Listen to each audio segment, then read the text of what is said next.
Assalamualaikum warahmatullahi wabarakatuh. Anak-anak kelas 8, bagaimana kabar kalian? Semoga kalian selalu dalam kondisi yang sehat dan bisa menyiapkan proses pembelajaran ini dengan semangat dan juga fokus ya dalam menyimak materi kita hari ini. Ya. Untuk materi hari ini Ibu sarankan kalian scan kode terlebih dahulu, karena scan kode jenis puisi. Jadi karena kita akan bahas hari ini ya, di awal Ibu ingatkan, Ibu anjurkan sebelum terus melanjutkan video ini, kalian coba scan dulu jenis puisi.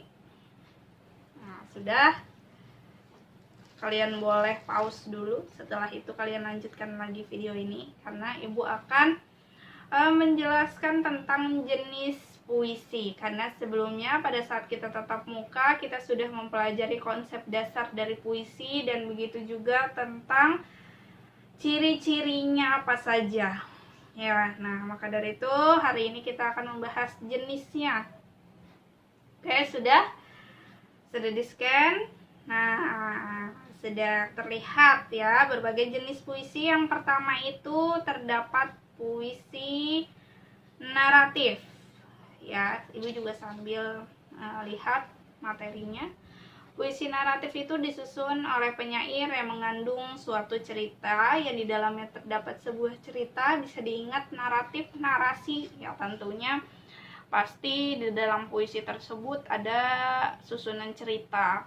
Nah, kan benar nih, terdapat unsur-unsur seperti pelaku, lalu juga perwatakan, setting, atau rangkaian peristiwa. Kan kita sudah pelajari ya di kelas 7 tentang cerita imajinasi, cerita narasi, cerita naratif. Nah itu, jadi di dalam puisi ini, di dalam karya sastra puisi naratif itu juga memiliki unsur-unsur tersebut. Ada pelakunya, ada perwatakan, ada setting atau rangkaian peristiwa tertentu yang menjalin suatu cerita. Puisi jenis ini dibagi menjadi dua macam, yaitu terdapat balada dan romansa. Balada yang seperti apa? Balada itu menggambarkan perilaku seseorang secara objektif, baik lewat dialog maupun monolog. Dialog itu bercakap-cakap pada dua pelaku, sedangkan monolog itu ya personal, diri sendiri menceritakan suatu tema gitu. Kalau dialog itu ada percakapan, ada dua pelaku. Itu perbedaan dialog dan monolog. Oke, lanjut. Itu merupakan pengertian dari balada, puisi yang menggambarkan perilaku seseorang secara objektif, baik lewat dialog maupun monolog. Contohnya di sini terdapat balada Orang-Orang Tercinta ya, karya W.S. Rendra. Oke, yang kedua terdapat romansa. Jenis romansa ini puisi naratif, yang dimana puisi romansa ini berupa puisi yang mengandung cerita romantik, tentunya kalau romansa ya romantis, romantik. Puisi yang berkisah percintaan yang diselingi perkelahian dan pertualangan gitu. Nah, contohnya di sini puisi romansa yaitu Periangan Si Jelita karya Ramadan KH. Terlalu ada Taman yang berjudul Taman karya Chairil Anwar yang sudah tertulis di buku kalian, itu ada, bisa kalian baca.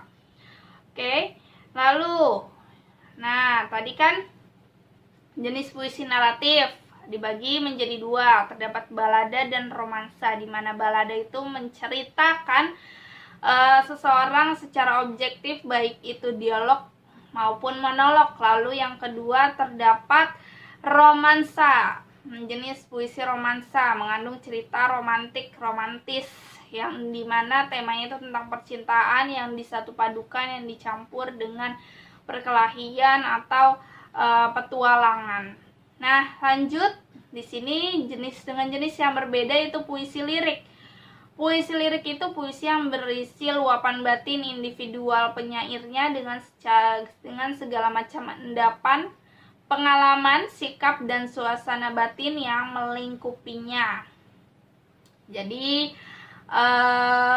di sini puisi lirik pun dibagi lagi menjadi 3.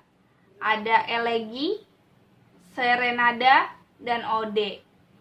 Ya, elegi itu puisi ratapan yang mengungkapkan perasaan duka atau sedih. Itu elegi.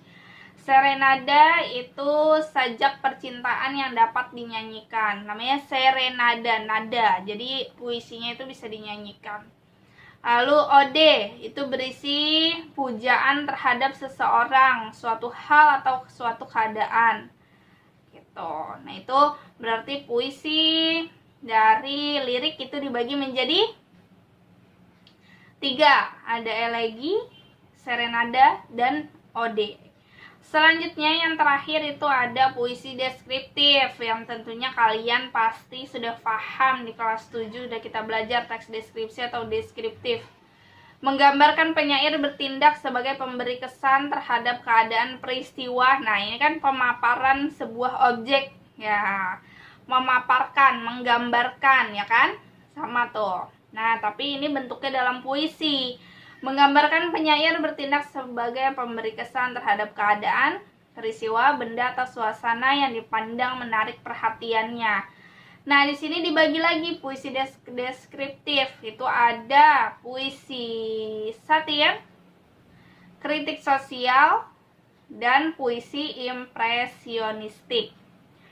Nah, puisi satir, puisi yang mengungkapkan perasaan tidak puas penyair terhadap suatu keadaan dengan cara menyindir atau menyatakan keadaan sebaliknya. Tuh. Jadi jenis puisi satir itu perasaan yang tidak puas untuk terus juga bisa untuk sindiran kepada suatu keadaan, itu satir.